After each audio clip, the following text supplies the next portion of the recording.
Hmm. So,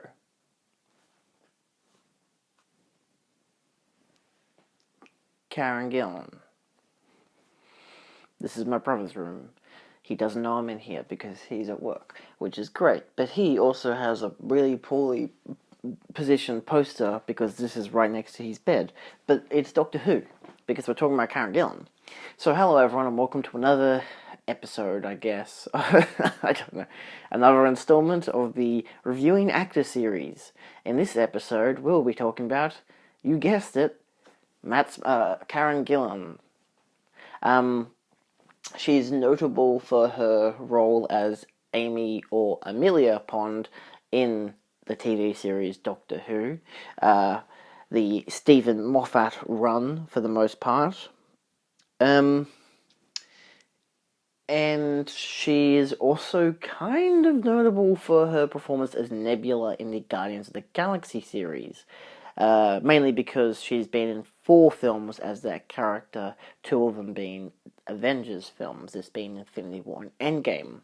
So what are we going to talk about in this video? Well, we've got a catalogue of films. There's only one that I wasn't able to watch, which I'm very disappointed about. Actually, there's 2. One that I found out after I watched one of the other ones. I mentioned that in my first review that I filmed last night after watching one of those films. But she was in a film that she actually wrote and directed, and I wasn't able to get it because it's like $40 to buy the DVD on Amazon, and that's the only way you can get it. So it's unfortunate. I'm actually kind of disappointed about it because I really kind of wanted to watch it. I think it's called Until the Party's Over or something like that. Nevertheless, we have a catalogue of films that she's actually in, that she still stars in. Plus, I actually watched and reviewed 3 episodes of Doctor Who. The first one that she is in, as well as the last 2 of the first season in which she is in.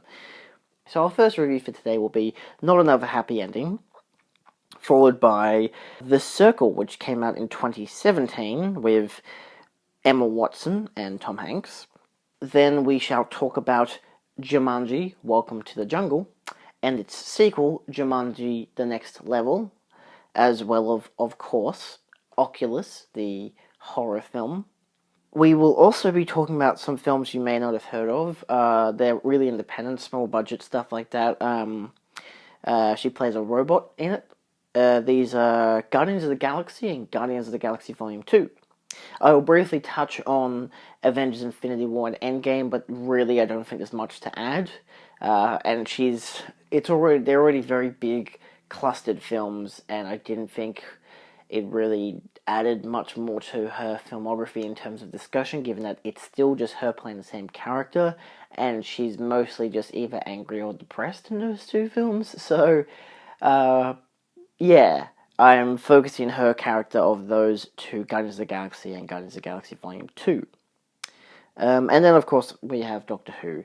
I don't think there's anything else.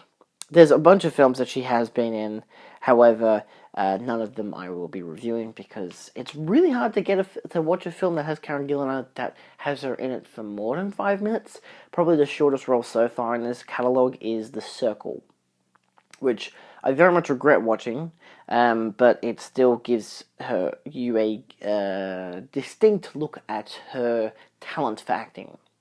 So let's jump right into it with her worst films.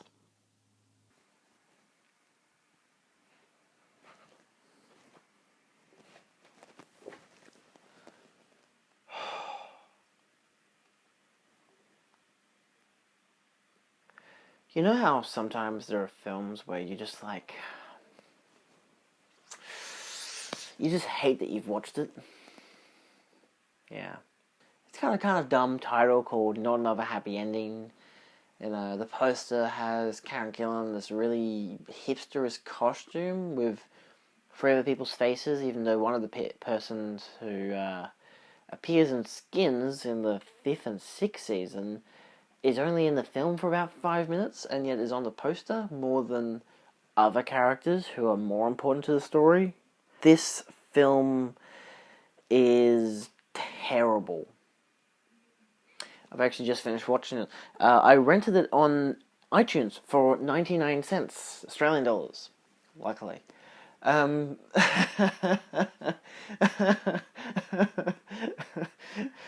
god. It goes for like an hour and 44 minutes and it's a piece of crap. Like, I've got nothing against indie films, obviously, and this doesn't even feel like an indie film. It just feels like a piece of shit that someone decided to film. You have no idea how miserable I feel. There are some films that I watch for this series that I not just wish I hadn't watched, but just think, this film, A, could have been a lot quicker if it was 90 minutes. It literally could have been 90 minutes. It could have been shorter. If it actually... It could have been... Like, it could have deserved its runtime if it actually had anything going for it. It got to a point within the first 5 minutes that I'm like, oh no, I've already wasted my money, and I'm going to waste the next 2 hours of my life. I wish I had done something else with my time. Like, I could have properly actually rewatched Guardians of the Galaxy, or Guardians of the Galaxy Volume 2, but I decided to watch this instead, because I've already seen Guardians of the Galaxy and Guardians of the Galaxy Volume 2 so many times, and this really pisses me off that I really could have watched them again. I probably would have felt bad, like, oh, I'm sorry, I could have watched this film that she was in. I already feel bad that I couldn't have watched another film that she was in that she, I think, wrote and directed, and apparently is pretty decent, but it's so hard to find unless I wanted to spend $40 on Amazon for the DVD, and I'm not really in the mood for doing that right now. I'm already budgeting myself so much for so much other shit that I gotta do. I'm filming this, like, a week before my cruise, so it's like, money for the cruise, or money for a movie that I might not even enjoy, and I'll probably only watch it once, and it's probably not going to be worth it. Obviously, I'm going to go for the cruise. So, what did I write? Have I actually put it in here yet? Oh yeah, I have. I wrote a lot. So let's go into this. Not Another Happy Ending is a 2013 film. Who cares who it's directed by, even though it's directed by the guy who actually directed another film that Karen Gillan was in, that I didn't know existed until I'd watched this, and looked up the whole entire thing on Letterboxd, and I'm like, all right, that film that exists about, like, her being like a model in the 60s, and you can't find it anywhere, so I figured, bugger that for a joke. I gave this film 1 star. I gave it 1 star for Karen Gillan. Just for her. I'm so sorry that she was in this film. I don't know why she was, too. Like, I can kind of understand the, like, kind of cutesy, hipster aesthetic. Oh, it's a rom-com, and, like, it's in Scotland. It supports my local industry. Except that it's terrible, and it doesn't support... It actually makes me... It doesn't even remind me of Scotland. I don't even know what the fuck it reminds me of. Bad movies. That's what it reminds me of. And this isn't the only film in this series, in these films that she has done that has terrible writing, and terrible directing, and terrible everything else. Okay, The Circle is coming up next. So, my quote: fact is, we're not dog killers. What's the worst thing we actually achieved? Kidnapping a pot plant. There's our fatal flaw. At heart, we're nice guys. I got it off IMDb while I was watching the film because I was that bored. So, I actually started writing this while I was watching the film. I don't usually do that. I usually wait till after the film, but sometimes I'm like, oh wow, a lot of details already happened. I should sneeze, hold on.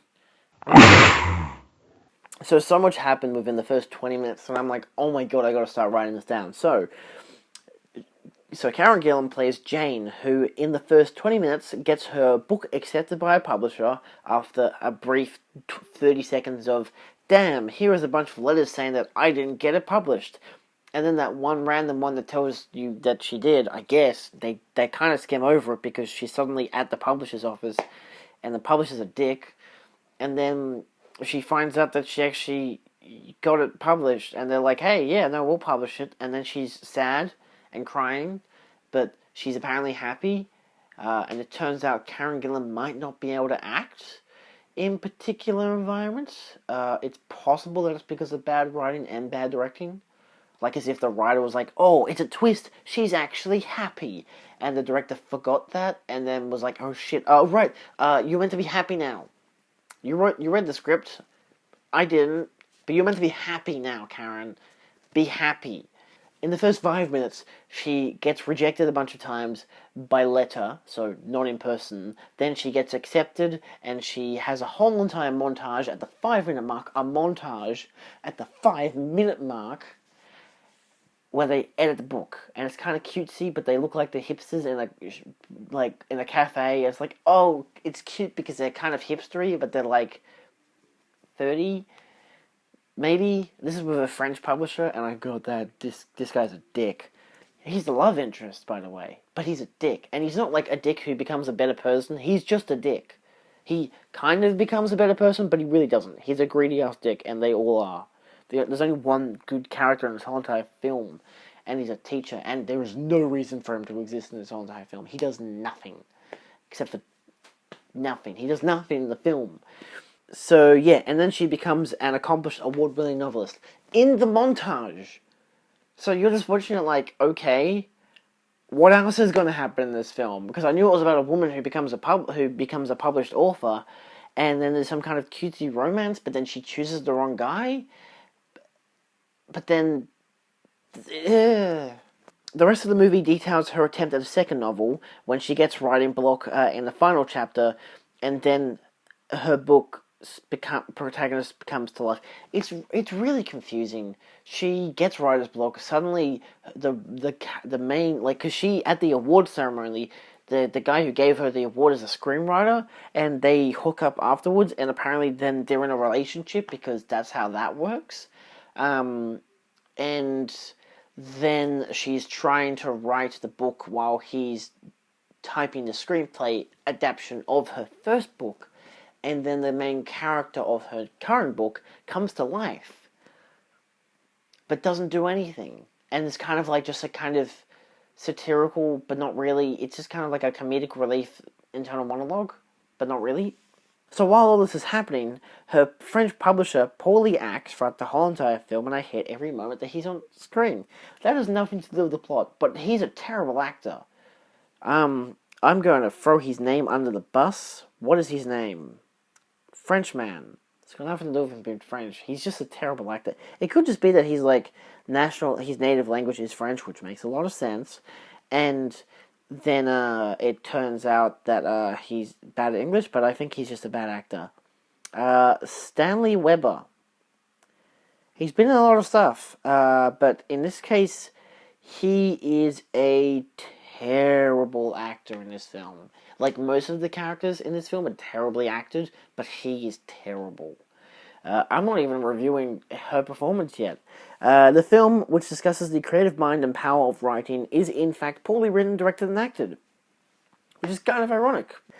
It's overtly hipster in the costume design and locations, as well as how the writers use typewriters and MacBooks. It's also cheap as fuck. Like, whenever they have a publishing event, it's at this, like, one of them is in a big warehouse full of buses, and the other one's at a funeral? I don't know what the fuck is going on. Like, nothing's properly set up. It's really weird. It lacks character and interest, and by the time it attempts to introduce such aspects, I am asleep and might hate the French now. I don't, but I hate this guy. Fucking hell. The cinematography does a great job of making everyone in the UK look so white that they are literally the same colour as the sky in the backgrounds where they are juxtaposed with the sky. You can't even see the faces of some of the characters because they're so white. Like, look, this could be just natural criticism against, people in England for being really pasty white, which is a fact, but it's not a criticism against them, it's a criticism against the cinematography for just being fucking terrible. They look really white. This isn't like a criticism on white people, they look really white. Like, I'm trying to showcase how white they are just by the white here. That's what this is for. Not because it's a creative, lighting choice. It actually is a really creative lighting choice, isn't it? Anyway, it's kind of cheesy, but it's anyway. The drama is lame and mostly out of the blue, given how this film has nothing going for it from the get-go. Also, it uses a lot of montages, especially the one at the 5 minute mark. Oh, gotta reference that. And pop music to transition stuff and show stuff that the writer didn't know how to script because this is a terribly scripted film. You know how when they have, like, this one part where they're like, oh, I want to talk about this one part of this book, and then they have, like, kind of a montage of pop music where the characters talk, but they're not actually saying anything because, they don't know what to say because they've just been handed a pile of paper to just criticize, but nothing's actually happening. So there's nothing actually happening. It's literally a waste of time. And then they're like, oh, let's add in a sound effect, and then something dramatic will happen, but not really because it's terribly written. Also, who the fuck prints out paper anymore? Like, this film is in 2013, and she's on a MacBook where she writes her book, and then instead of emailing it to her editor, she prints the whole thing out, which is a waste of money for someone who probably doesn't have too much money, and then she gives it to them in person. Like, this could be fine because they could read through it and, take them whatever. But, like, there's editing programs for this. This is what writers and editors do. Apparently the scriptwriter doesn't realize that because the scriptwriter boyfriend in the movie uses a typewriter, which is meant to be this kind of aesthetic of like, oh, it's whimsical and hipsterish, but it just looks dumb and stupid. Okay, so Karen Gillan, let's actually talk about her. She is okay, major league underwhelming, kind of terrible. Not as blank slate as The Circle, which I'll talk about later, but very much terrible. But just kind of boring. Like, she's okay. she's yeah, okay, she carries the whimsical aspect, but she has no emotions, really, and she can cry on cue. I get it, that's a talent unto itself, but there's nothing actually happening in this movie. Nothing that anyone has any emotions towards. Even the romance by the end of the film doesn't have any emotion. She also has some terrible hairstyles. Like, in the first half of the film, she does a thing where she ties her hair into, like, when they, tangle it down, and it's like a kind of ponytail, like, on the sides and whatever. I don't know, they braid it. And then she puts it up and ties it above her head because it's cute and whimsical, even though it's the worst fucking hairstyle in the world. I don't know why she let them do that. It's really distracting. Like, I'm trying to watch a movie and suddenly someone's hairstyle, the protagonist's hairstyle, is in the way of an already terrible movie. Also, I should mention that this film treats writer's block like a real thing. It could be, but, like, let's be honest, it really isn't. And, like, it's a crime against humanity. Oh my god, she has writer's block! That's like having cancer! Also, this film has a very cheap romance between Karen Gillan and her French publisher, who is a dick, and like it's not even like a cute. It's not even like, oh, he's kind of aggressive, or like he's kind of he's kind of a dick, but like he's cute and like he has nice hair and he's French and like he's obviously has his character arc, but he doesn't because he's a dick the whole entire movie. Not just that, he wants to buy her a dog and then kill the dog just so she can feel more miserable so she can finish writing the book. That's a cute romance right there. I should do that in my movie about a cute French guy who wants to kill his mother because he's depressed. I don't know. He actually reminded me of like a French Tommy Wiseau because like Tommy Wiseau, as everyone knows, can't really act. And it's kind of hilarious the way he does act. And that's exactly what this French guy does. He's the same. It's terrible. But while their terrible romance blooms, she is also dating a screenwriter who's also a self-absorbed dick. So, in summary, the film is trying to say that writers are dicks. Unless they're whimsical, red-headed Scottish women. Or blonde, whimsical Scottish women. Or Irish. Which, I think the girl from Skins is Scottish. Yeah, she's Scottish. So, yeah. They're probably like, oh, she's in Skins. Let's get her in for like 5 minutes of the film. It'll really boost our ratings, even though she's useless, and I don't know why she's in the movie. Yeah, and ironically, this film could have used a rewrite, which is weird, because at the end of the film, they're talking about the final chapter of her second book and saying that, oh yeah, it could really use a rewrite. And even the tagline of the film is like, this love story needs a rewrite, or some crap like that. What does it actually say? It says, sometimes love needs a rewrite, like this movie does, which actually a fellow Letterboxd reviewer pointed out. So I am taking it from them, but they're not wrong.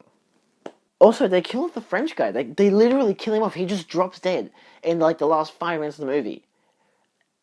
And then they go to the funeral, and it's revealed that it was a fake out. And it's maybe that was the ending of her book. I don't know. Maybe that's how they actually decided to end the film. And then maybe someone said, no, he should still be alive. Just have that in it for dramatic purposes in the last 5 minutes. And then just have her book get published, but like the big opening thingy for it is at a funeral, but like inside the casket is her books. I don't know if it's meant to be ironic or a metaphor, but either way it doesn't work, and it's very dumb. It's super dumb. Like, you've no idea. He literally just drops dead in her arms, and she's like, what? Like, I get it. The same thing happened to her mother, and that's probably like the writer being like, oh, it's like poetic irony. Get it? Because her mother died, like, just out of the blue, out of Woolworths, and it's meant to be funny, I guess, but it doesn't. It's not. I don't get it. Also, if I haven't mentioned, fuck this film. It is terrible. So let's talk about The Circle, because I'll be honest, get the worst shit over and done with quickly, because holy fuck. The Circle, okay. The Circle is one of the only films in this list where, actually, fuck, I think it is the only, okay, it's not, outside of Guardians 1 and 2, this is the only other film where she's not the protagonist. I mean, technically she's not the protagonist in Doctor Who either, but she technically is, because she's the companion. She's the protagonist because she's the audience. Whereas the Doctor is the whimsical dude who she wants to fuck, apparently. Anyway, that's just a thing that happens in Doctor Who. We will talk about Doctor Who. So let's talk about The Circle. I gave this film, shockingly, 1 star. Yeah, not really shocking either. My quote, we place chips in their bone. Why did I use that quote? Because there, as in THEIR, is actually children. So they can, digitally stalk children. They do it in the good moral consciousness of, oh, it's so we can, observe them and make sure they're not getting kidnapped or raped.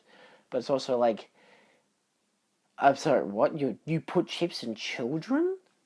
So, yeah. So this is a film that came out in 2017, and it's meant to be like a satire of, like, mixing Apple with Facebook, like, the company of Apple with the Steve Jobs element, played by Tom Hanks, but it's actually just Facebook, because it's just a whole big kind of social media thing.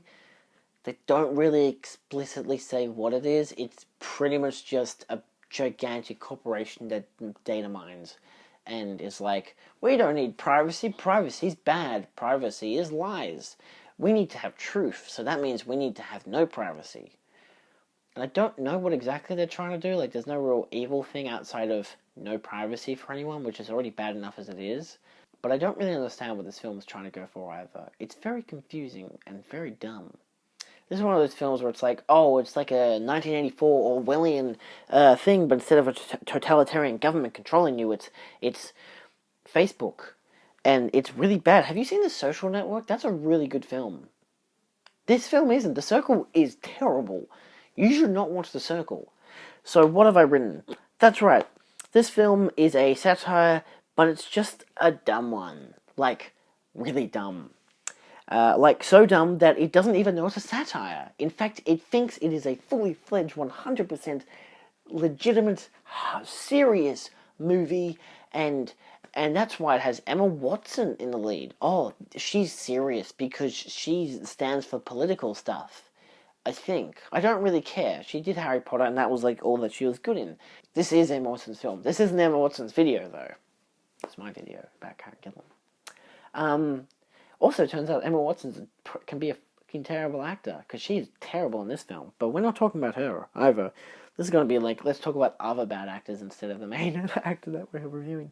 The film is also really fucking predictable. And because of that, the drama is surface level conflict with no meat or bones. It's just air. It's just there, and it's like, oh, okay, cool.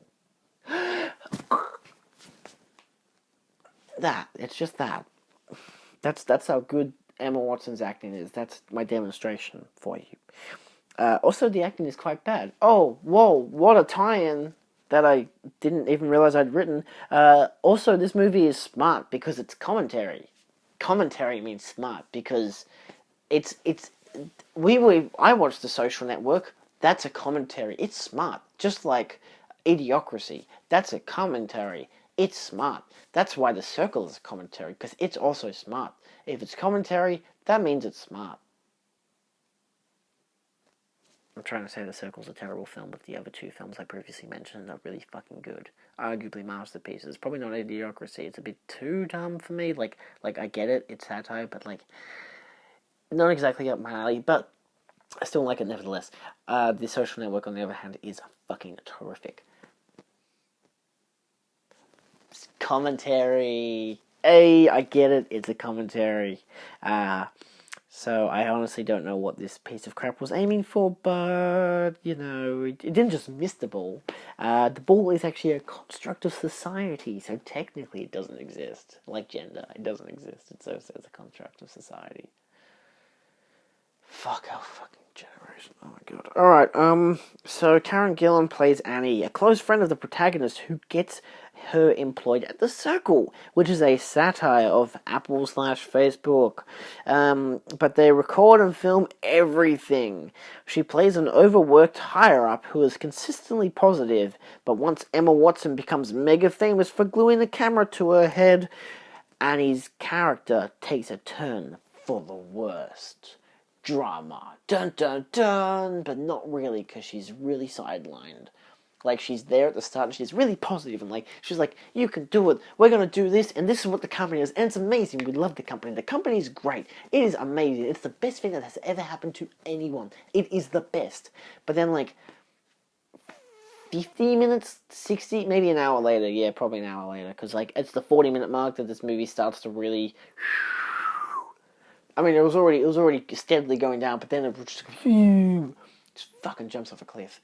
And then the second time you see her, she's really pale, and she looks really tired, and she's like, oh no, I questioned the boss once again about some potentially bad stuff that he was doing, and now he's always up my ass, and he wants me to be doing, not literally, figuratively, and he wants me to keep doing work harder and harder, and I can't sleep, and I'm on drugs. And I hate you, Emma Watson, because he likes you and he doesn't like me. I don't know what the fuck she's even doing. But then at the end of the film, she's happy again, because she goes back to Scotland. I think she quits The Circle, but they don't really say. It's more or less a jumper thing for the main character to be like, I can do this to defeat the bad guys. But there are also no bad guys in this film, I guess. I don't know, I think the idea is that Tom Hanks and Patton Oswalt, the CEOs of the company, of The Circle, are meant to be the bad guys, but in reality, we all know that the company itself is the bad guys, not just the people running it, but it's I'll get to it. It's really confusing, but I'll get to it. So her arc is simple. She works too much and asks one bad question about how something her boss is doing may be evil and all that stuff, and then she realizes kind of that the company may be doing evil things, but that's not, we don't put a light on that, we put a light on the fact that she asked a bad question while the light's in her eyes, and she's going, what are you doing, I can't see. She goes up against the protagonist, because she's obviously realized the company's doing bad things, but she's still trying to work for them, because she still needs the job. I don't really know what the fuck she's doing. So yeah, she's you and me. She's the audience by the 40-minute mark in a 2-hour movie that thinks it's smart, but is boring and dumb and terribly acted. Yeah, so pretty much the first use of her in the film is this movie's great. It's so great. It's just look, it's Emma Watson. We love Emma Watson, yeah. And this movie, it's a commentary. Oh, it's like a satire, but it's a commentary. Do you get it? Because it's like Facebook and Apple. And that's what her character is, and that's what we are meant to be. but we're not idiots that this movie thinks we are, so we're actually not her. Kind of ironic. We are her later in the film when she's really tired and shit, so we're tired and bored of the fucking stupid ass movie that thinks it's smart. And we know that everything that's happening is bad, and she kind of does, but she does nothing really about it. She just kind of moans and complains and keeps doing work for them anyway. Sorry to Bother You is actually a good version of how this film could have been better. That's a really smart film. Like, that's really, really a good film. And then it completely does a switcheroo and it's like, whoa! Fuck! That's a great film. You should watch that film. It's a much better film. Totally much better than this. So yes, Karen Gillan comes back later in the film to reveal that she has escaped to her normal life in Scotland. I guess. She's just in a fucking field. And she's like, I'm happy here. And her hair's down and it's long. It's obvious that they didn't really know if they needed her to come back, so she just kind of fucked off, and she grew her hair long and was doing another movie. And then they're like, "Oh, can while you're in Scotland, can you just shoot like this one scene on your phone? Just pretend you're talking to Emma Watson. We'll send a second unit director out there, and then we'll get it done. And that's like $100,000, probably maybe 10, 15 grand. It's something money to take in." She's like, "Yeah, sure, fuck it, why not? Who needs a character arc in these movies anyway?" So this is when Gillan acts more human and natural, not overacted or overdramatic, like she does in the rest of the film. So in other words, this is just Karen Gillan just reading lines, because she doesn't give a fuck anymore. Still, she follows a terrible script and tries to enforce the theme of the film to the protagonist that technology isn't always good, but our protagonist is an idiot. And she literally goes back and she's like, what I'm going to do, I've got a plan. Hey, John Boyega from Star Wars, I got a plan. Let's do this plan. This plan is, because I'm trying to, what the fuck's the plot? She becomes employed, then she decides to, because she gets saved by the technology of the company after almost drowning. And then she's like, oh, hey, why don't we do a thing where my whole life is live streamed every single day, and the only privacy I get is when I go into the bathroom. And then that happens, drama happens with her family, her friend gets killed, and then she's like, she's sad over it, and then she's like, I know how to get my revenge, and she just leaks, like, she's like, there should be no privacy, secrets are bad, secrets are lies. That's what she tells everyone, and they're all for it, including Tom Hanks. Apparently no one is smart in this world. And then she reveals the secret emails from Tom Hanks, and all Tom Hanks has to say is, we're fucked. And that's it. It doesn't do anything. Like, it just destroys the bad guys? They weren't even the bad guys. They were just working there. Like, I get it, they're like the brains of the company, but like, just because you cut off 2 heads doesn't mean that 4 extra heads won't come back in its place. But no, those 4 heads don't come back. In fact, it's Emma Watson. She becomes the boss, I think.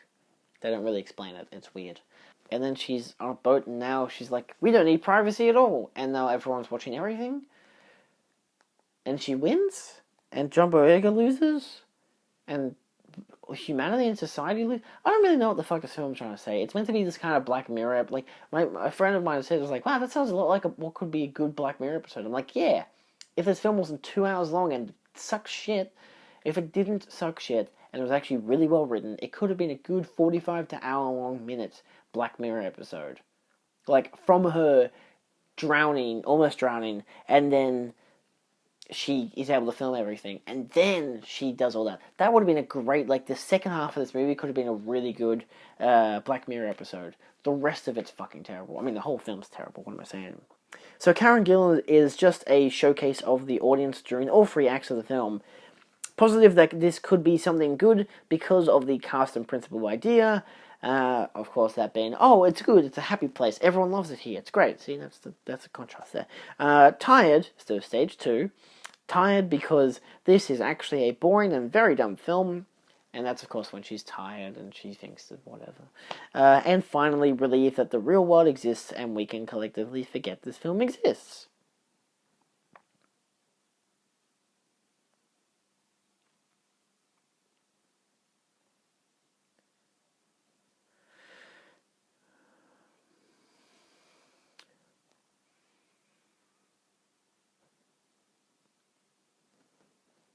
Oh, what were we talking about?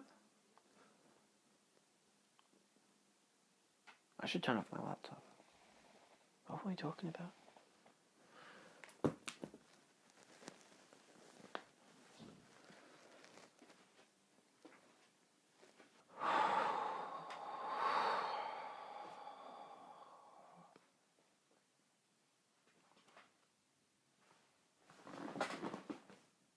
Good morning. I'm back. So, yes. Let's talk about Doctor Who. Because even though these aren't films, it's a good look at the kind of role that she played in a TV series. I could have done a whole entire, let's watch the whole entire show kind of deal, but more or less I asked the Doctor Who expert of the family, my younger brother, what episodes he thinks are good ones to look at when examining Karen Gillan as an actor. And he suggested 3 episodes, one that I was already going to watch, but I wanted to kind of get a bit more of a deeper look at her. What were the episodes? So we have Doctor Who Season 5, Episode 1, The 11th Hour. Season 5, Episode 12, The Pandora Opens. And Season 5, Episode 13, The Big Bang. Now, arguably, I could have watched the one with the space turtle thingy, because she still gets that in that one. But I think her connection with Rory over human rights is probably a better thing. Or not human rights, animal rights. Just because I think her relationship with Rory obviously is a really strong part of the series and is really pivotal. So that's what I wanted. That's really what I wanted to explore over the giant space turtle. No offense to this giant space turtle, of course. So that, of course, I'll be entailing the Pandora Opens and the Big Bang. So let's talk about the 11th Hour. So I guess I should give you some detail as to her character.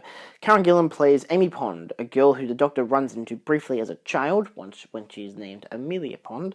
However, after a mishap with the TARDIS, he returns 12 years later and discovers her as an adult. And she's funny but strange. Like, I don't know I still am kind of disturbed by what this kissogram thing is that she has as a job. In the show, they never really expand on her actually having a job outside of... I mean, at least not in this season, because this season takes place kind of in a night. Like, literally, in, like, overnight, this whole entire series takes place, because it's set all before her wedding to Rory. Her occupation is kissogram, which is, as she states, she dresses up in different costumes and she kisses people. Now, this is obviously very early in her relationship with Rory, so there's not really the account of cheating, because then you jump 2 years later when, after the events of this episode takes place, and that's when he actually acquires her as... This is the Doctor, of course. He acquires Amy as his companion. And that's when she's obviously had this full-blown relationship with Rory, and she's engaged to be married to Rory the next day. I don't want to talk about the plot, because this is the trouble with talking about TV shows. The plot is kind of... There's a lot happening in every single episode, plus there's the whole overarching plot, but you've got the crack in the wall, you've got so many details that happen, and how, everything revolves around you, Amy. You know, that really terrible cliche where the protagonist is like, the whole universe revolves around them. I hate that. They do that in this season, which is annoying. They kind of do the same thing with Clara again. It's strange how Russell T Davies never really did that.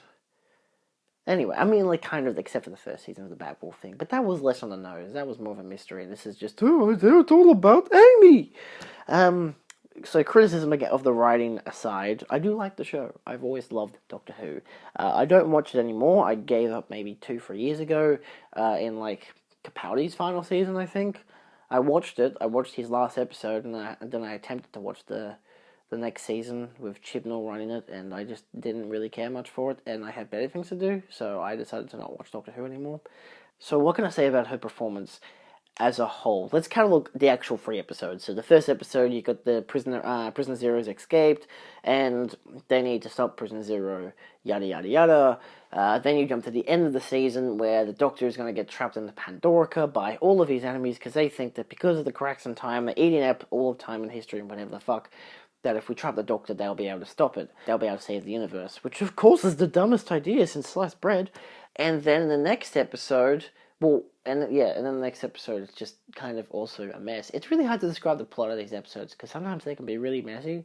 But in terms of her acting, I think the most pivotal scenes, as Noel suggested, my brother suggested, in the Pandorica opens, she discovers and remembers Rory, who had previously died and then been devoured by the crack in time, and suddenly comes back as a Ronan, who also has the memories of Rory, and then also turns out he's an Auton, which is the plastic dummy creature that has a gun in his hand. And then he ends up, because she ends up crying a lot in the episode because she's like, oh, I don't know why I remember you, but I'm crying, but I'm happy, because she's obviously, subconsciously, she knows that this is Rory. She's like, oh my god, Rory's alive, but because time erased him, she doesn't know what's happening.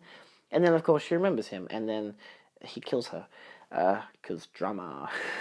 But that is a good way to demonstrate how, in contrast to the first episode and the rest of the season, how she's gone from this kind of, she's cutesy, she's ditzy, but she's wholeheartedly your protagonist for the show, and you understand and relate to her, because she's kind of the everyday person, but not really. That's kind of why I think her job is so ambiguous.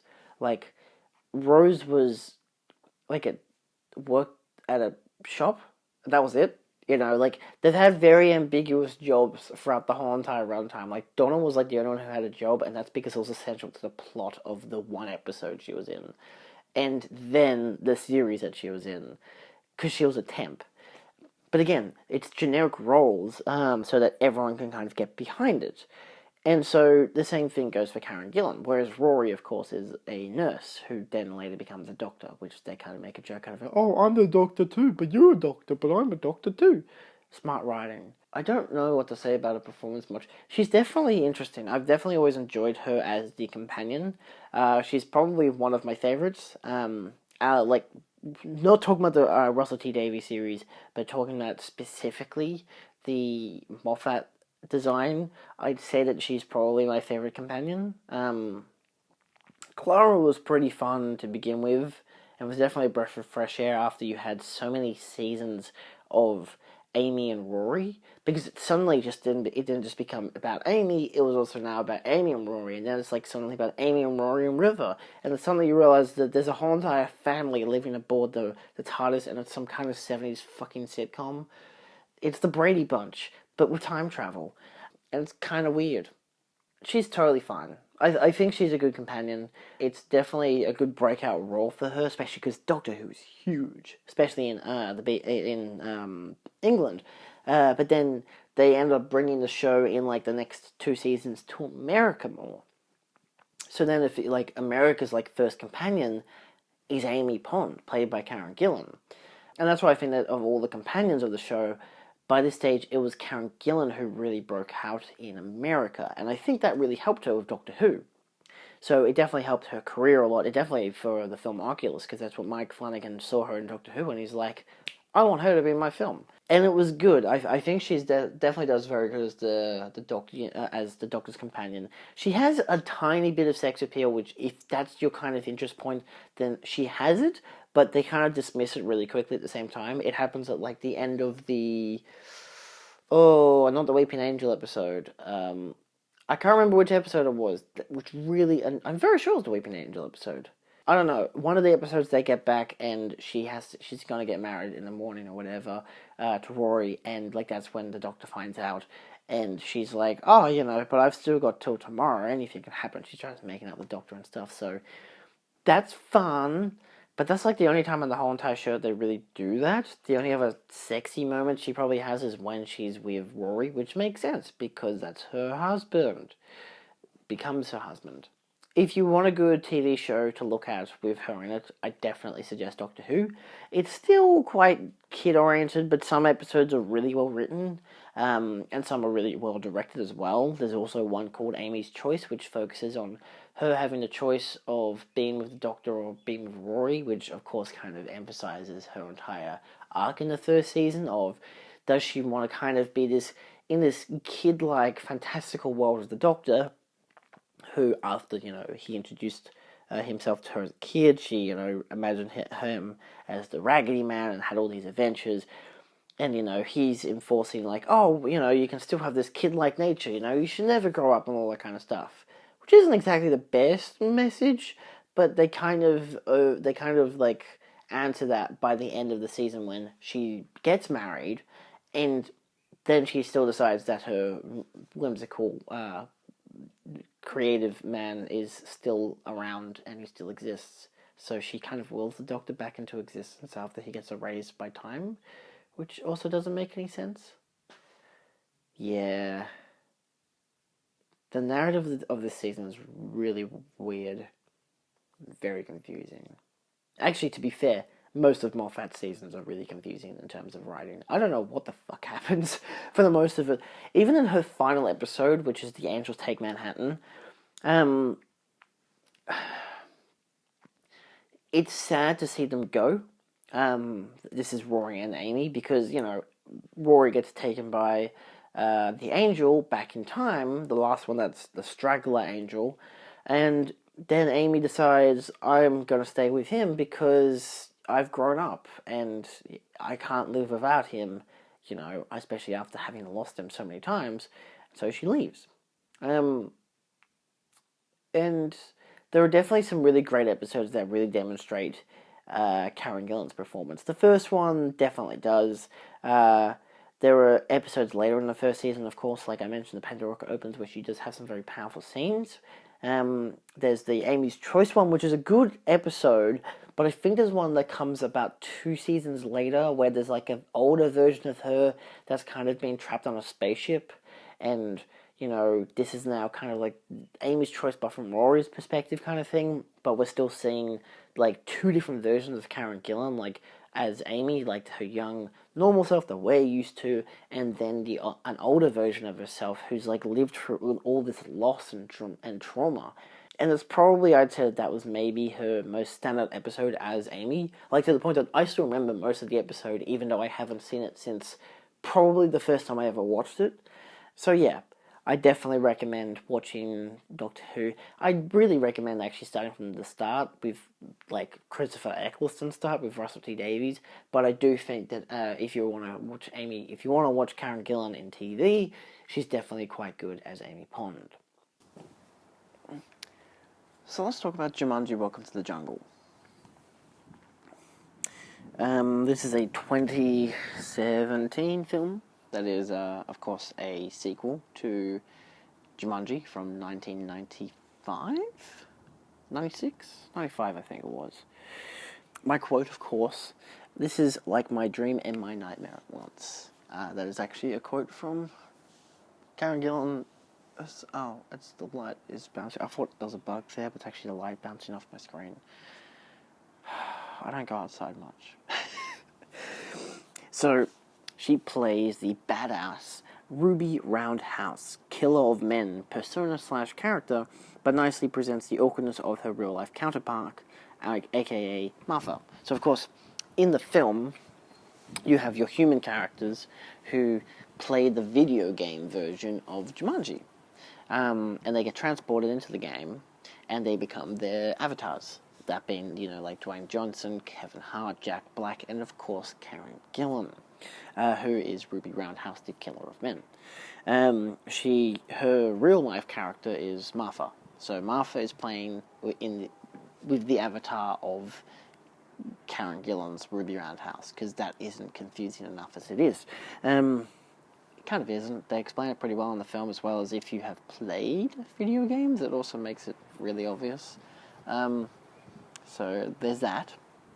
So she's sexy, has an impractical costume that is very much noted about in the film, and portrays a commendable strength with enough, human weakness. She's badass, she can kick and punch people, but, she's also, human. She is able to portray the badassness of Ruby Roundhouse, whilst also the awkwardness of Martha, the, social anxiety, I'm a teenager in high school stuff. Yeah, the socially awkward but headstrong teenage girl. Given that, she has no actual character or arc, she's a good, Karen Gillan's avatar, I think, is a good presentation of Martha. Not from the attraction of looks, but simply the attraction of ability, and this being the ability to kind of fight and to defend yourself within the physical realm. Given that Martha is her first scene, she defends herself against one of her teachers, and this is for a verbal defense during a sport class, so PE, saying how this doesn't actually teach me anything, it's not worthwhile, whatever. She ends up criticizing the gym teacher for being a gym teacher, and that gets her attention, and hence the characters all wind up together and whatever. So there's that aspect to it. But this presents Martha as the headstrong character, and then getting to become Karen Gillan's Ruby Roundhouse, she gets the ability to use her body in a physical manner, which I think is an interesting demonstration of her character. I mean, there's not too much to read into it. It's pretty much there, but it's also the aspect of, let's get someone who's tough and attractive and also has the same hair color as Martha. Pretty much. They're practically both brunette redheads, Depends on what the lighting is like.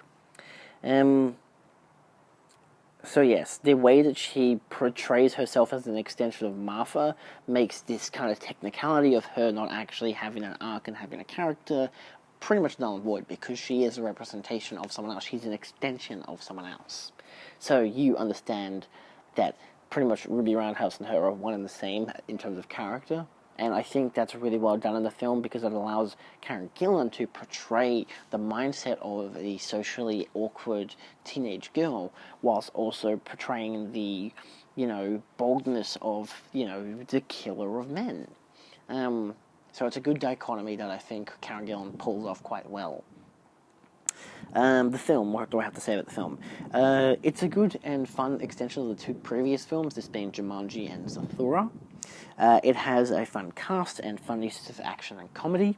So, I mean, overall the film is just fun, it's a fun adventure, just like the original, and just like Zathura, it's a fun adventure film. It's by no means a masterwork, of course, but it does have its enjoyable aspects, and I think it's very much worth rewatching every now and again. I wasn't overly enthused when rewatching it this time. I think it has maybe less of a rewatchable aspect unless you're really big on Kevin Hart and Dwayne "The Rock" Johnson.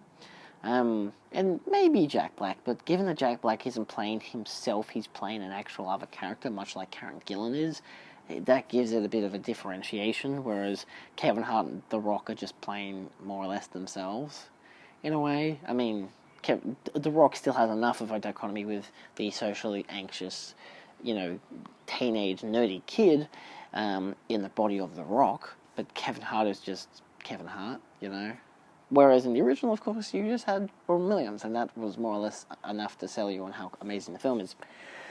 And I mean, Zathura is really good as well. It's a really good use of practical effects, especially. It's fun. It's space. It's cool. It's an action blockbuster, and a fun and often clever one at that. So I give it 3.5 stars. I watched Jumanji: The Next Level in theaters. I gave it 3 stars straight off the bat. I don't think it's as good as the original. I don't think it's as good as Welcome to the Jungle, because I think Welcome to the Jungle uses that technique of, they're inside of the game, to give it that extra half star of, it's something different. Whereas this one's a retread, more or less. They try to play it as, because they destroyed the game in the previous one, and then he re-fixed it, and now it's kind of glitched and broken. But that doesn't really change anything. It just means that it just gives an excuse for a different, set of events to happen in the game, rather than actual glitches and stuff. They had advertised that the game's glitchy and broken. Oh no, bad stuff could happen. But nope, it's just go to point A, go to point B, go to point C, save Jumanji, and you're done. My quote, I got no balls. Thank you, Kevin Hart. Not much to say for her character, given that she's more or less just a basic continuation of what we've seen. Like, she's literally just still Martha, except now, this time, the focus is more on less her trying to be an empowerment of herself, and more the relationship between her and Spencer. This, of course, being portrayed by, I think it's Nat Wolff, as the human version, and the game version is, of course, The Rock. Actually, is it The Rock in this one? No, it's Aquafina in this one, which is really weird. But then they all switch bodies later on because the movie wanted to do that, which is kind of weird. They introduced that aspect because, of course, Martha and Spencer are in a relationship and whatever, and then Spencer rebuilds the game and jumps into it, and now he's suddenly Aquafina's character, who's a kind of code breaker thingy. I don't remember. It's not really a great character. But they find later in the film that there's a pool that allows them to, if they all touch it, like go into it and then touch each other, they like handshake, touch each other. They can change avatars, and so that's the only real exciting scene with Karen Gillan's character, like outside of the fight scenes, which she's pretty good in, to be fair. I mean, the cutting's a bit messy, but it's a generic blockbuster. You're not expecting the best fight scenes in the world, and obviously there's still an overabundance of use of CGI, so there's that as well. However, I did like the one scene where they changed avatars. I think it was Fridge, the black guy of the troupe, because of course two girls, your main character kind of, I mean, I think they're all the main characters, to be fair. And then there's Fridge, who's the footballer, and he is in someone else's body. I can't remember whose. I can't remember if he's, no, I think he's Jack Black this time. Yeah, he's Jack Black this time. And Karen Gillan is still, like, Martha is still Karen Gillan's character of Ruby Roundhouse, and she jumps through all the things, and then I think she falls into the water by accident, and she gets out and they swap bodies because of that, and then, Fridge is like, oh, look, I'm a woman, I've got tits, but I can also, fight and jump and do things that Jack Black's character couldn't do, and Kevin Hart's character couldn't do, so I'm going to do just what you did, and then he falls in the water, and then they swap bodies again. And, that's about it. So that's just more or less used for comedic relief. There's not really much in terms of acting. I mean, I guess Karen does a fine job of being like, oh, look, I'm a dude, and whatever. It's not really hard to pull that off. I mean, they've been doing that shit since Scooby-Doo 20 years ago. And probably a lot earlier. So, yeah. Though the performances are fun all around, the film itself doesn't bring much extra to the table that the previous film didn't already have. It more or less just changes the characters around, but continues the same arcs, outside of the obvious... Yeah, I mean, even the factor of, like, oh, you've got the Danny DeVito and Donnie Glover's characters in the game and whatever, but it's like... And they're The Rock and Kevin Hart, but it's just the same arc as, like, Spencer and Fridge had in the first film. It's just that they're old men that had a falling out, but instead of it being, oh, they're now in high school and they've fallen out because Fridge is in the popular kids group because he's not a nerd. There is a helicopter around? Jesus Christ. The broken/glitch aspect doesn't play out as expected. I was very disappointed by that aspect. The game just gives the characters different locations now instead of a glitch actually being a threat. Like, imagine if the game was actually, like, self-deleting itself and they had to run away from locations for that reason, and then, like, maybe suddenly the villain would teleport in front of them because the game was glitched. Imagine if it was something more creative like that, but instead it's just like, no, now you're in winter. Now you're against monkeys. Now you're in summer. Now you're against humans. It's just the same crap. That being said, its hints to a sequel seems like an interesting idea that may turn out to be a complete kind of reprisal of the first film, but with better CGI and without Robin Williams, so... Yeah, it's hard to see how that one's going to pan out. I'll probably still watch it, I don't know. Overall, this film is still as fun as the previous entry, and Karen Gillan, of course, is still worth watching.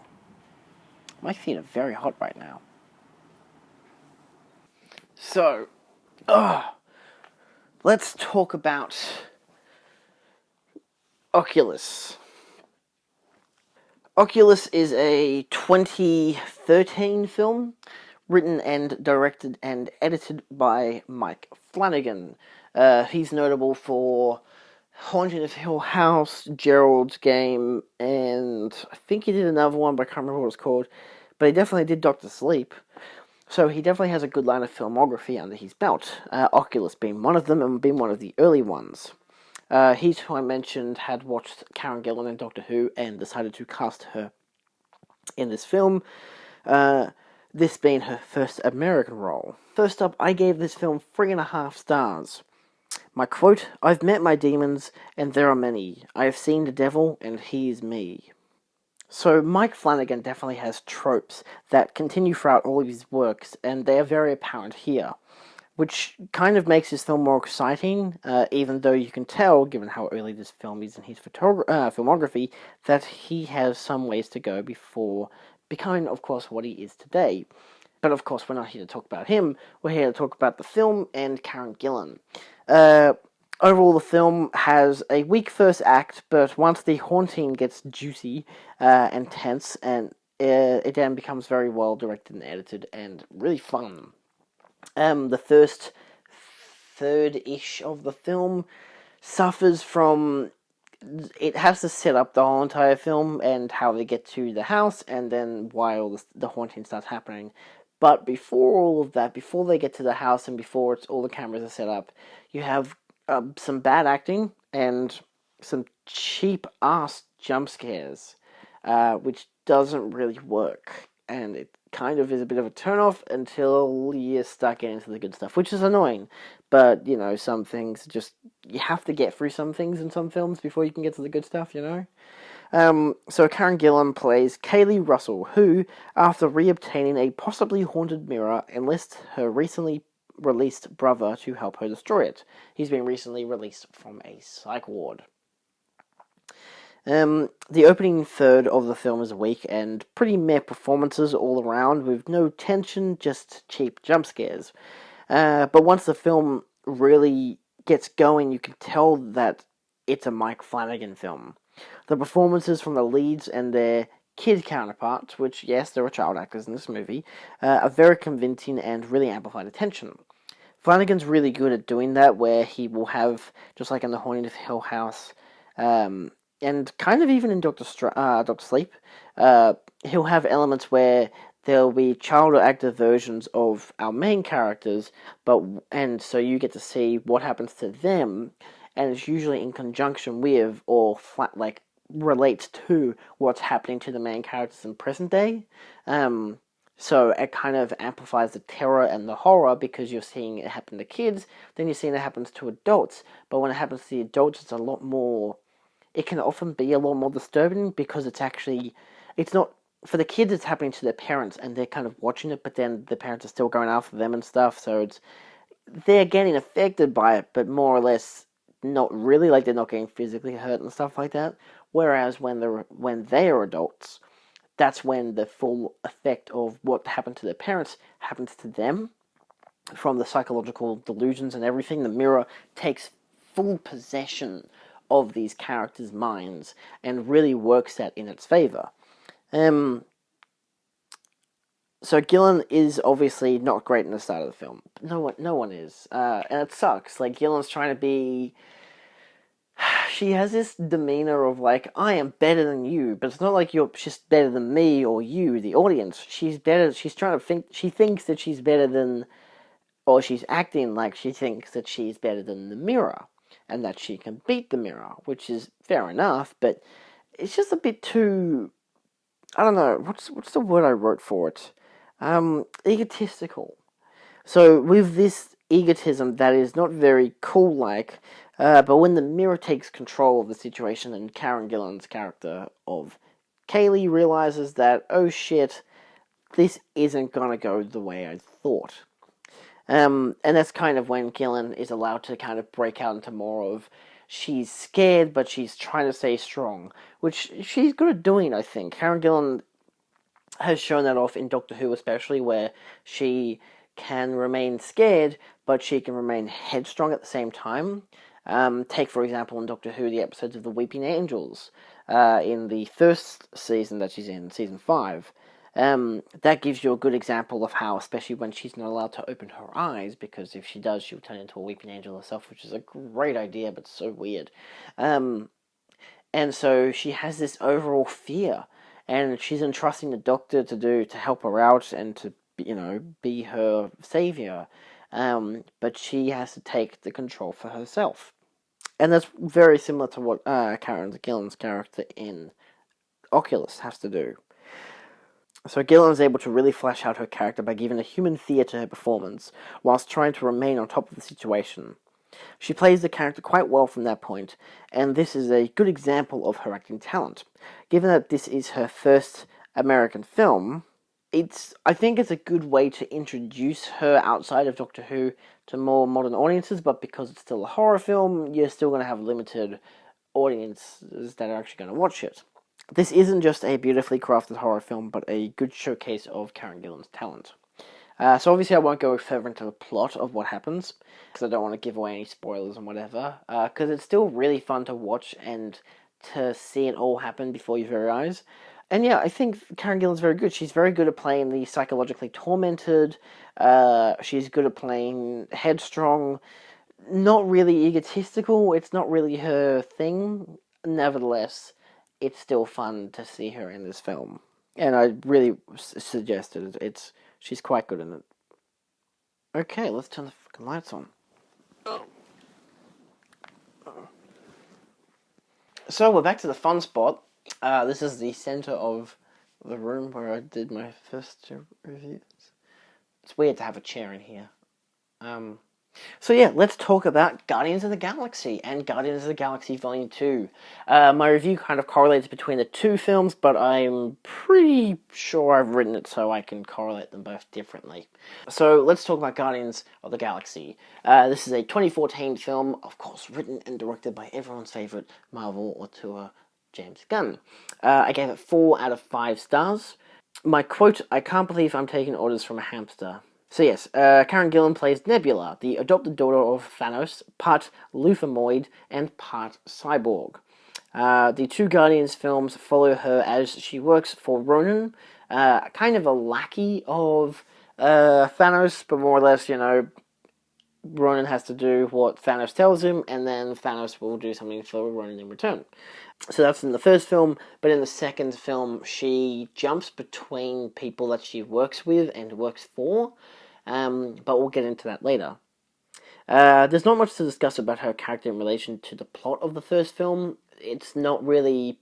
She's more or less there to be something as of a juxtaposition between Gamora's character, like showing the two kind of equal ends of the spectrum, whereas kind of Gamora's notably known for being the most ruthless and evil, of all the sisters, even though you only see the two, so it's I guess, these being the adopted daughters of Thanos. And in contrast to Nebula, she's seen as much more powerful. Nebula is more she's kind of like the runt of the litter kind of thing. Like, she tries her best, but her best isn't good enough kind of deal. Like, Thanos never really approved of her either. Even calling Gamora his favorite, daughter, whilst Nebula was around, so yeah. So it mostly focuses on the character dynamic between the two sisters. I wouldn't say that Karen Gillan plays an overtly evil version of Nebula. However, she does play... she tries to play a more evil version, but she's too easily taken over by... I'll get into that in a second.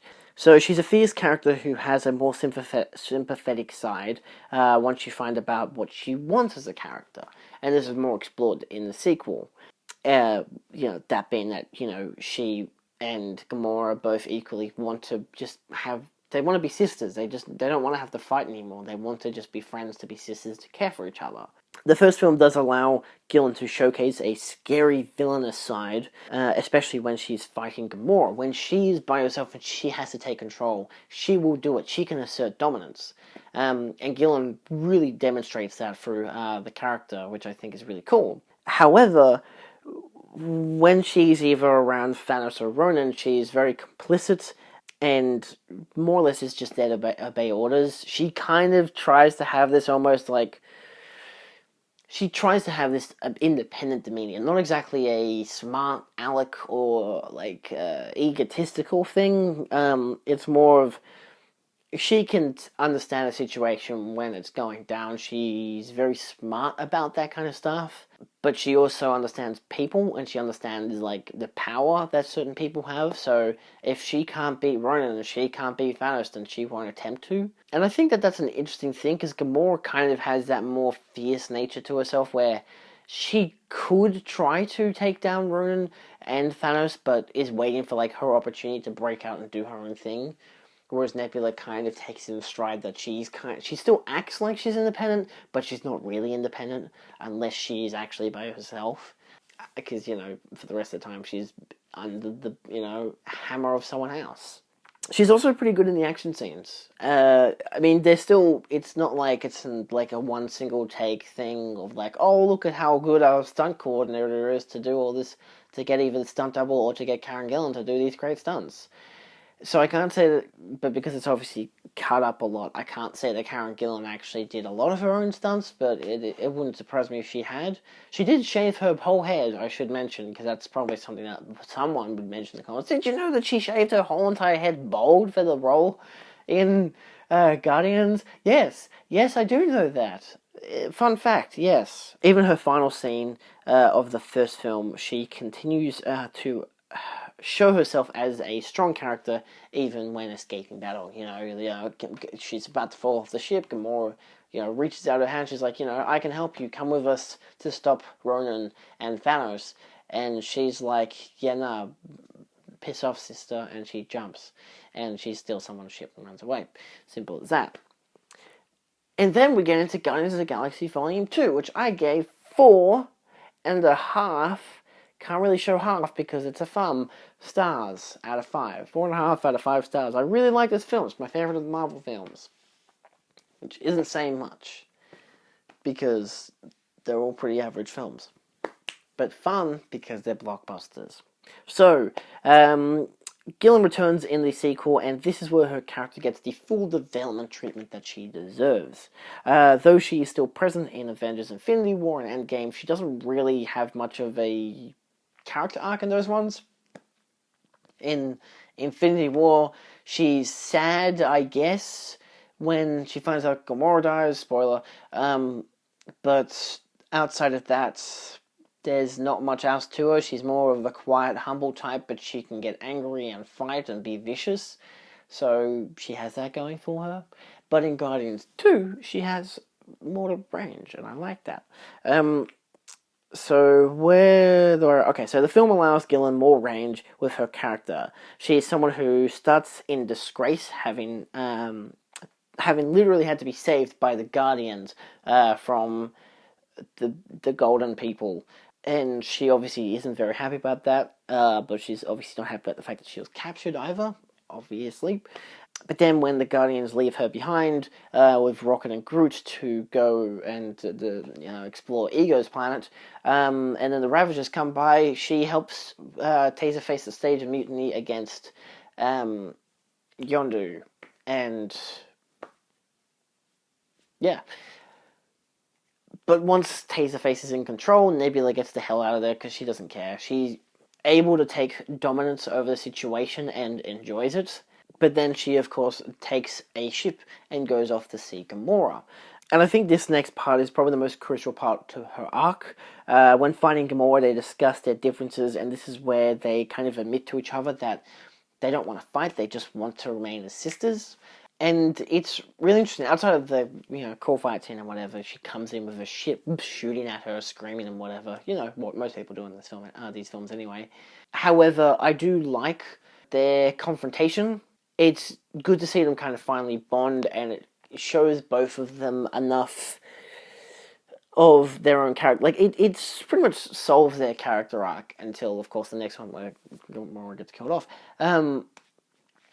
But it's good to see Gillan able to demonstrate a lot of range in this film, from being humble, like from being quiet and kind of dishonored to getting back her power by literally, pretty much taking over the Ravagers. And even though she gives her power to Taserface, she leaves willingly because she wants to and go and find Gamora, which is what she wants to do, because that's her arc, to fight Gamora and then to resolve things with Gamora. And it makes sense that, they have an angry fight where, of course, they reveal that all I wanted to have was a sister, not someone who would beat me up and have my adoptive father replace my arms and legs with mechanical body parts. #cyborgs. So yeah, overall, I think that the Guardians films are really good. I think they're very fun. Karen Gillan isn't in the first one too much. She's probably got maybe 10 to 15 minutes of screen time, probably less. But, her character is interesting, and she's one of the reasons why I'd watched that film the first time, because I'm like, Marvel was, of course, becoming much bigger then. I was still in high school, so I wasn't really completely in the know about that kind of stuff. And I really wanted to watch this film because it sounded interesting, and I also knew that Karen Gillan was in it. And I'm like, hey, that could be fun. Karen Gillan's in the film. That could be really fun. And so I went and saw it, and I really, of course, enjoyed it. I was a bit disappointed by the lack of Karen Gillan, but I was so empowered by everything else that was happening that I didn't even notice. And of course, when the second one came along, and you had more of a character arc for her, and you had obviously allowed her to explore more range, it was just a lot more fun and interesting if you were there specifically for Karen Gillan. But that stage I was there for the whole entire film because I really loved the first one. So yeah. So what have we talked about in this video? We've talked about Not Another Happy Ending, terrible film, and The Circle, terrible film. We've got the luxury of watching Doctor Who, which I have a hell of a lot of it. And it's quite fun. It's a good example, of course, of the best and, well, I wouldn't say worst. I think she's always remained as a good actress in Doctor Who. But then if you watch Not Another Happy Ending, you're like, oh my god, she can be terrible. Which sucks. It sucks that someone who can of such talent could be so reduced to a piece of shit in a piece of shit film. So I don't exactly think I can blame her on that part. Some people just do work with what they're given kind of deal. I think Karen Gillan is really good at playing particular characters. Like, I can't say that it's because that she had... Like, I can't say that she needs a particular director to really unfold what she can do. But, like, even in The Circle, she still has a decently interesting character, and I think she can play that kind of an idea quite well. And I think that's why she's so good as Gamora, why she's so good as Amy Pond, because she's good at being a character actor. Which I think is good. Like, if you have that kind of a talent as an actor to be like, I can play this particular character really well, or if I really focus my time and energy into this character, I can do it. But given that, Not Another Happy Ending was like early works for her, whereas she was still doing Doctor Who at that time, and that's what allowed her to become a character and to understand how to be that character, and that character had so much range enough as a character, and all the different versions of her, and all that kind of stuff, so she had stuff to work with. And then, of course, she has her 3 stages in The Circle where she still plays just a character, and it's less about the directing outside of the terrible writing. She still is able to display 3 distinct mindsets in each part of the film, in each of the 3 parts of the film that she is in. Guardians, of course, you have her as Gamora, which, villainous bad guy, who has more of a soft side, but also is a thinking person. And in the second one, her fall from grace, the whole Rising Phoenix stuff, kind of metaphor that you could apply to her character arc. And that demonstrates also more of her being as a good character actor. And Jumanji, I mean, she's still playing 2 characters, more or less. She's playing Martha, but she's also playing Ruby Roundhouse. You have that aspect to it. I think Oculus is the one where it's more about the directing than it is about the character, because when she tries to be a headstrong character at the start of the film, it doesn't really work out, and it's pretty terrible and cringy.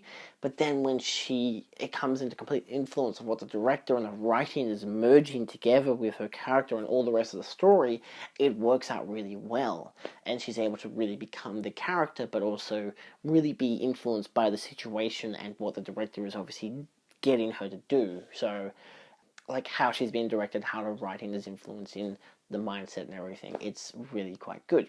So yeah, overall, Karen Gillan is a pretty decent actress. I'm more than happy to keep watching films with her in it. Yeah, I would, if I was really going to recommend a few films that she's in, I'd definitely go for Oculus, to kind of show some good variation of her range. Doctor Who, of course, is a great example, and I mean, the Jumanji films are fun. There's nothing against that, and same with Guardians. They're fun movies. She's in the Avengers as well, so, you know, there's that. So yeah, outside of that, thank you so much for watching. Feel free to like, share, and subscribe for more.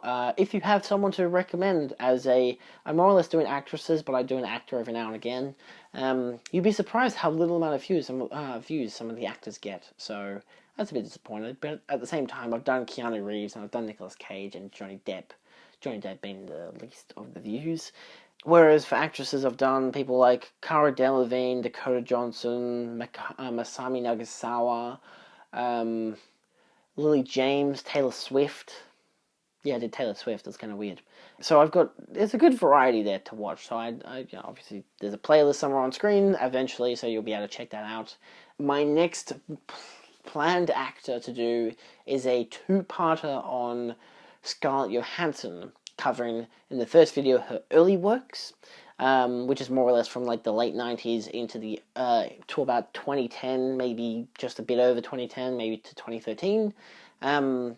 There's like 8 films I think I'm going to discuss in the first video. Like, I've got about 14 films that I'm going to watch of hers. 2 of them are Marvel films. It depends if I rearrange, if I cut out one here and do another one there. So I've got at least a good 14 film range of films to watch with her in them.